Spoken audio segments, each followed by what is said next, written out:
Assalamualaikum warahmatullahi wabarakatuh. Halo semuanya, perkenalkan nama aku Nengkirana dari kelas 9A. Di sini aku akan sedikit menceritakan mengenai kisah perjuangan Martha Christina Tiahahu dalam melawan kolonialisme Belanda. Kalian tahu nggak sih kalau Martha Christina Tiahahu ini merupakan nama yang masyhur dalam sejarah perlawanan bangsa Indonesia terhadap penjajahan Belanda? Ia adalah seorang pahlawan wanita pemberani dan menjadi salah satu simbol perjuangan rakyat Maluku melawan kekuasaan kolonial Belanda pada abad ke-19. Martha Christina Tiahahu lahir pada tanggal 4 Januari 1800 di daerah Nusa Laut di Maluku.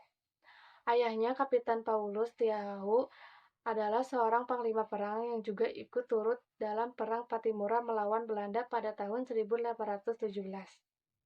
Sejak usia muda, Martha sudah menunjukkan keberaniannya loh. Ia tak hanya terampil dalam pekerjaan rumah tangga sehari-hari, tapi ia juga aktif dalam medan pertempuran melawan kolonial Belanda.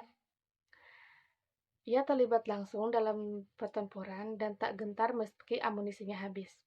Keberaniannya melempar batu ke musuh Belanda ketika amunisi habis membuat sejarawan Belanda terkagum-kagum. Tak hanya keberaniannya, Martha juga dikenal sebagai pemimpin yang progresif. Ia meyakini bahwa kemerdekaan itu ialah hak segala bangsa, dan ia berjuang tanpa kenal lelah untuk melepaskan tanah air dari belenggu penjajahan. Semangatnya tidak hanya menginspirasi para pejuang seangkatannya, tetapi juga kaum perempuan yang ikut serta dalam perjuangan melawan penjajah. Meskipun tertangkap oleh Belanda pada tahun 1817 bersama ayahnya dan para pejuang lainnya, Martha tidak pernah kehilangan semangat. Setelah kematian ayahnya, ia bahkan lebih intens terlibat dalam perjuangan, meskipun itu membahayakan nyawanya. Ia ditangkap kembali dan diangkut ke Pulau Jawa untuk dipekerja paksakan di perkebunan kopi. Meskipun dalam kondisi yang sangat sulit, ia terus melakukan perlawanan hingga akhir hayatnya.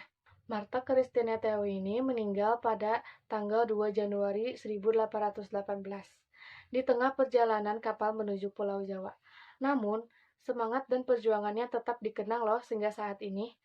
Setelah kemerdekaan Indonesia, ia diakui sebagai pahlawan nasional. Sebagai bentuk penghormatan pada jasa-jasanya, pemerintah membangun monumen patung Martha Christina Tiahahu yang berlokasi di Karangpanjang, Kota Ambon.